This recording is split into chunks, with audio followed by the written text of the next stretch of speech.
దేశ రాజధాని ఢిల్లీలో స్వైన్ ఫ్లూ కేసులు పెరుగుతున్నాయి. ఈ ఏడాది దాదాపు 3000 కేసులు నమోదయ్యాయి. వాటిలో 2308 కేసులు H1N1 కు సంబంధించినవే. మిగిలినవి ఇతర రకాల ఇన్ఫ్లుయెంజా కేసులు. కేసులు పెరుగుతున్న నేపథ్యంలో ముఖ్యమంత్రి రేఖా గుప్తా అత్యవసర సమీక్షా సమావేశం నిర్వహించారు.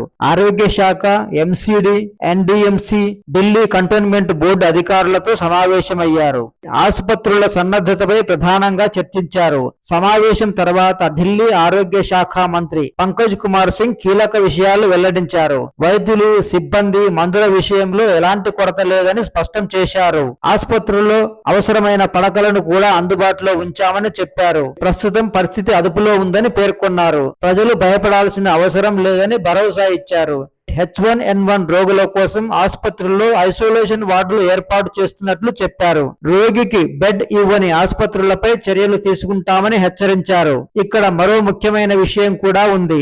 H1N1 ప్రభావం అందరిపైన ఒకే రకంగా ఉండదు. దీర్ఘకాలిక అనారోగ్య సమస్యలున్న వారు అప్రమత్తంగా ఉండాలని వైద్యులు సూచిస్తున్నారు. పిల్లలు, వృద్ధులు, గర్భిణులు కూడా జాగ్రత్తగా ఉండాలని చెబుతున్నారు. చేతులను శుభ్రంగా ఉంచుకోవడం, అనారోగ్యంగా ఉన్నప్పుడు ఇతరులకు దూరంగా ఉండడం, అవసరమైనప్పుడు మాస్క్ ధరించడం వంటి జాగ్రత్తలు పాటించడం మంచిదని పేర్కొంటున్నారు. ప్రజలు అప్రమత్తంగా ఉంటే H1N1 వ్యాప్తి నియంత్రణ సులభం అవుతుందని వైద్యులు చెబుతున్నారు.